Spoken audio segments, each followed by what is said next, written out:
Firestone Fast 6 press conference, joined by James Hinchcliffe, driver of the number 5 Aero Schmidt-Peterson Motorsports Honda, who will be starting 6th in tomorrow's Honda Indy Grand Prix of Alabama. And James Hinchcliffe has actually been in all Firestone Fast 6 press conferences this season so far. What do you attribute that good qualifying start to the season? You know, obviously it's super competitive in the Verizon Indy Car Series at the moment, and track position, good starting position is such an important part of it. And you know, we focused a lot of our energy and efforts on that over the off season. You know, we were decent in a decent strike rate in that last year, but you know, certainly consistently getting the number 5 car in the Fast 6 is great, and it's put us in position to lead laps both races so far this season, and obviously take a great trip last week in Long Beach. So. Part of the Aero Electronics guys, everybody from Peterson Motorsport, to consistently give us a car good enough to be competing up with the best of the best. Joining you on the on-road crew will be Hunter-Reay in the number 28 KHL Honda. For Andretti Autosport, Ryan has 2 wins here and 1 pole position. Ryan, it seemed like an extremely competitive Firestone Fast 6 this afternoon. Take us through your qualifying run and ultimately a good starting position for you tomorrow. Yeah, it's a great turnaround from last year. You know, last year we qualified 18th here, so it's nice to have that turnaround. Yeah, it was so competitive, just pushing every bit that you couldn't make a mistake by a couple feet, and even then you didn't know if you were going to make one. You know, you could see me. I was pushing all weekend. I had it off this morning, had it off yesterday, and nearly had 2 more there just because I'm trying to get every bit out of it. Fortunately, we have a bit of a deficit in Penske at the moment, so hopefully the cooler weather tomorrow will bring us to that. But good start for the 28 DHL Honda team, and hopefully we can get a 3rd victory here. That's the goal. What is it about this track that challenges drivers so much? Question to both of you. You can never do a perfect lap around here. It's always changing, and it's very, very susceptible to track temp changes. It's just always surprising you. Right when you think you figured out the right line, it'll surprise you. So very difficult to get it right, very difficult to be consistent. And if you try and take a little bit too much away from it, if you try and just get a little bit too aggressive, it'll bite you. Joined also by Helio Castroneves.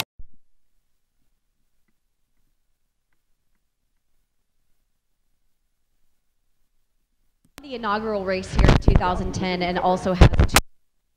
Helio, I know it's probably not the spot you wanted, but a front row start for you here at Alabama. Take us through your qualifying run. If you ain't first, you last. Is that what they say?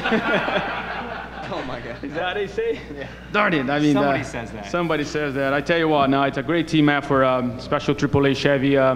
Guys did a phenomenal job doing the qualifying because we keep chasing the car, which was phenomenal, and towards to the end. But my teammate, Will Power, he definitely has something about this place about many places, but this is one of them, the 2. But he did a great job putting a lap towards to the end. You know, Long Beach was like a precision lap, and this lap was like going out crazy. I was like, one eye closed and hopefully stick, and it did. But now we're looking for tomorrow. Hopefully, well, the weather is going to be a little bit cooler, and I think everybody's car is going to be fast. But well, we're starting the front row, as you said, so it's a good place to be, and now we just got to look forward and hopefully beat my teammate. We'll open up for questions. Anybody? Lewis? Louis Franco, Reuters. Helio, I didn't know you were a fan of Talladega Nights. Just watching a lot of movies. Okay. How much, adapting to changing weather conditions, how do you do that? Oh man, this morning my car was awesome this morning. I guess everybody was pretty good too, but and then first thing when the sunshine came out, the track temperature rise, they're becoming very slippery. So you just got to adapt, look a little bit of what you know in the past, and go with the gut feeling. And at least that's what I did. Since in the end there, we couldn't share much information with our teammates, and we just threw a little bit of the dice, and it paid off. Other questions? Top 5 starting drivers. Yes. Champions, Indy 500 winners, Barber race winners. None of them have won a race for a This would be for the entire panel up there. Again, with the weather, A lot of support races today, a lot of different rubber on the track. They're still talking about the possibility of rain tonight. Are you hoping for rain? Looking forward to a green track tomorrow? I mean, rain actually overnight wouldn't be bad, just to kind of wash the track. I mean, we go out there for qualifying, and there's just so much Indy Lights rubber, like marbles everywhere. There's chunks of rubber all over the racetrack. You know, a little bit of a cleaning probably wouldn't be a terrible thing. I don't think anybody really wants rain during the race tomorrow. Wouldn't be bad to wash you off either. Well, it's true. I haven't showered in 5 days now. Becky's at home, so I was just saving water. It's for the environment, bro. You know, but I mean, tomorrow is going to be one of those days where I think we're all really thankful we get a warm up, because the track is going to be, I mean, a 20-degree difference, an 8-degree difference here in qualifying was massive. So a 20-degree difference is going to change everybody's cars quite a bit, and having the opportunity to go out there and kind of get a feel for it, I think is going to be huge for all of us. Yeah, for me, just one thing. Obviously, it's the same for the engineers in the series are so, the tech knowledge today is so incredible that they're able to calculate, you know, those difference, and that's why this series is so competitive. I mean, every time it's changed, the track changed, so there is nothing predictable. And in terms of tomorrow, what will happen? Pretty much the same. I think dry track would be not only great for racing, but also for the fans as well. I did shower this morning. Just by the way, that was a joke. Yeah, well done. Ryan, yesterday Marco was in here and sounded upbeat that he was going to be able to turn his, you know, fast on Friday, but unable to do it on Saturday, problems around, but the same thing happened to him today. Does that surprise you that he didn't advance out of the first segment? It's tough, like these guys say, it's so competitive, right? If you miss it in one corner, I'm telling you, one corner on your fast lap, and the rear breaks free a little bit, that's it. And it compounds here done. too, right? Yeah. Like it's not at other tracks you might lose a tenth in a corner kind of thing, and whatever you deal with the rest of the lap. If you lose a tenth in 16, you're losing a tenth in 17. You're already another half tenth in 1, which is a tenth in 2. Like it's the momentum at this place is incredible, and screwing up one corner just carries for like 3 more. It's super annoying. I know our whole team went really loose this afternoon, so that hurt him. Stop it. Yeah, he did it in the morning. Oh, dude, yeah, you were loose this morning. Yeah, if you could see, I was loose. I've been exploring every boundary of the track and inspecting the landscaping. It's beautiful around here, by the way. They do a good job of it. Mr. Barber pays a lot of money to make this place look good, and you just go driving all over it all willy-nilly. You win one championship and think you can just tear up a racetrack. I've actually touched very little grass. It hasn't been a whole lot of grass. There's been a little bit of kitty litter in there, and I've every inch of pavement. Yeah. You have the best shirt on in this place. Good job, I mean, that's a matter of opinion. Thanks, buddy. Helio and I could agree with you, but then we'd all be wrong. He's young. He's too young. Any final questions for these drivers before we welcome up Simon Pagenaud? Guys, thank you very much. Appreciate your time. Thank you very much.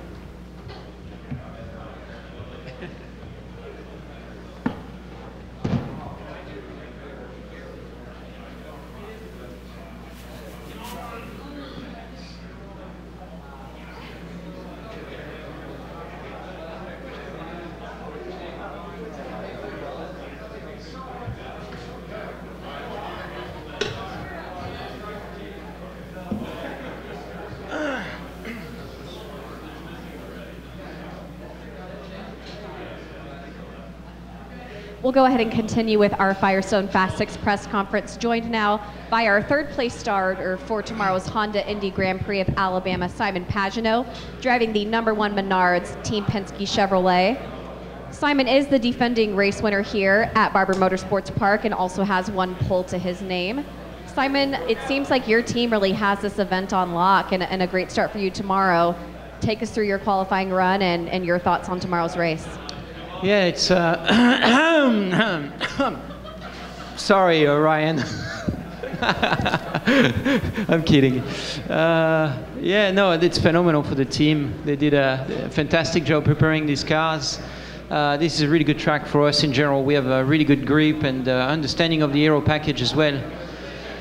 Personally, it was a good session, a little hectic being at the beginning of pit lane because I couldn't really go on my outlap to get the tires up to speed, so there are a lot of people backing up, so it was very difficult to transfer with only 1 lap on the tires. So unfortunately we wore out the tires in Q1, Q2, And then I pushed a little too hard in the fast 6, but I guess that's what it's all about. You know, it's racing.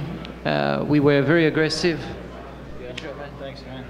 We were very aggressive with the setup, and I think we went a tick too far. But yeah, overall, congratulations to Will. That was great qualifying. It's phenomenal for the race team 1, 2, 3. So, thank you. And we'll welcome in our pole sitter, Will Power, driving the number 12 Verizon Team Penske Chevrolet.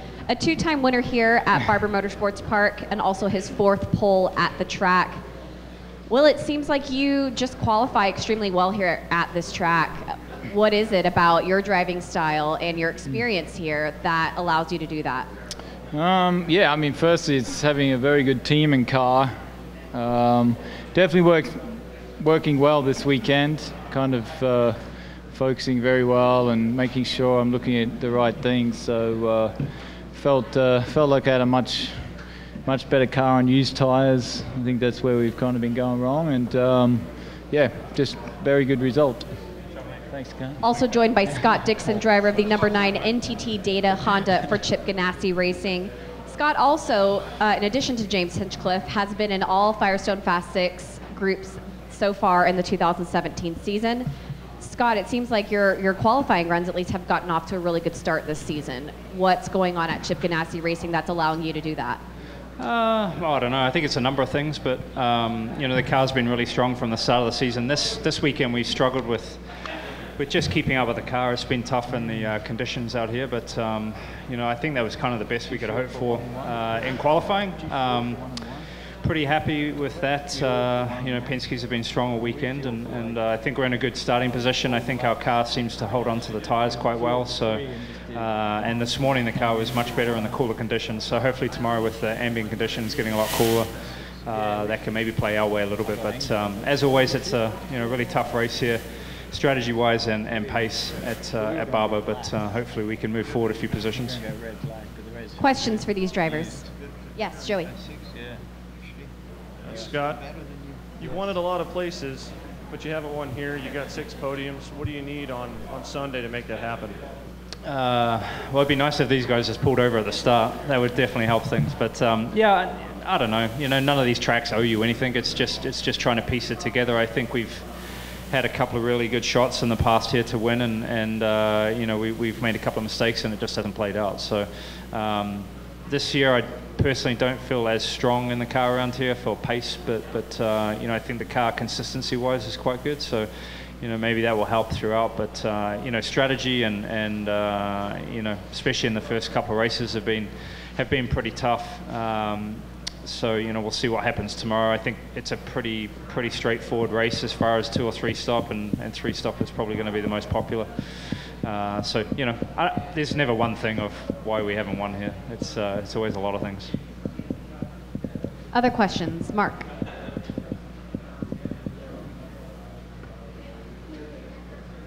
In the Indy Lights race, we didn't see a whole lot of passing. It was very hard to pass for the drivers. Is it going to be the same for Indy cars? Is there going to be a strategy with when you pit and how fast you get out of the pits in terms of making passes, or can you pass, do you feel?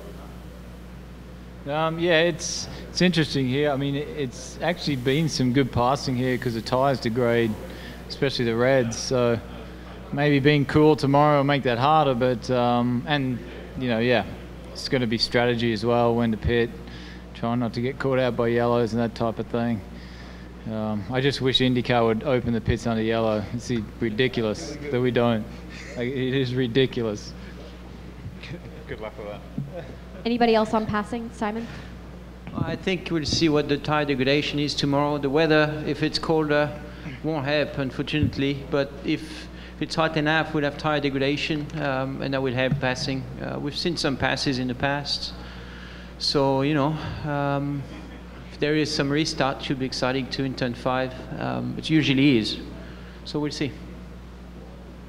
Other questions? Yes.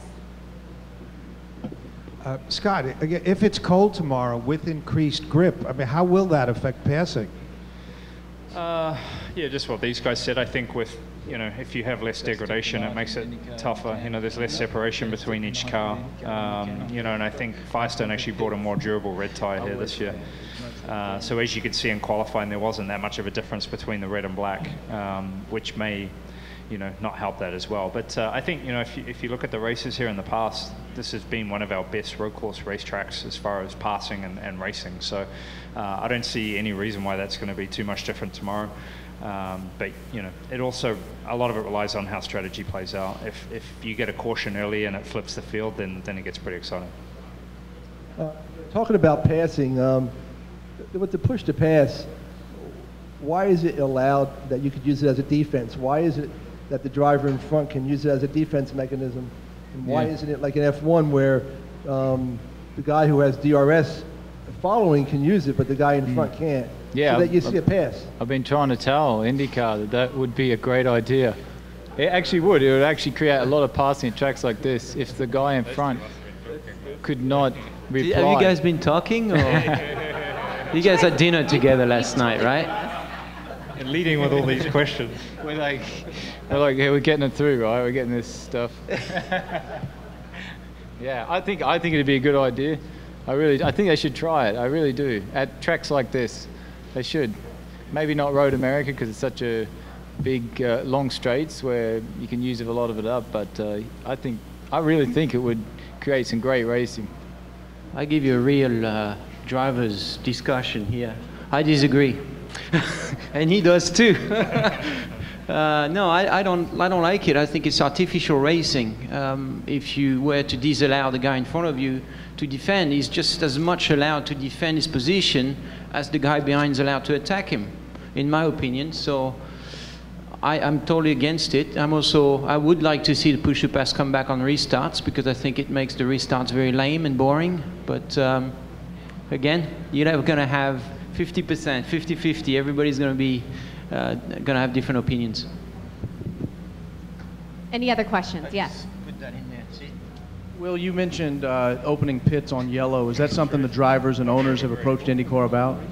Yeah, actually they did open the pits a few years ago. I think it was like 2012, 13, or whenever Bo Barfield was there, he used to open the pits. I understand that it's dangerous opening the pits because everyone races back to the pits, but nowadays you could easily put a speed limiter on the car, so if it goes yellow, everyone goes down to a speed, and once all the pit stop sequence happens, then everyone just packs up and it's a normal restart.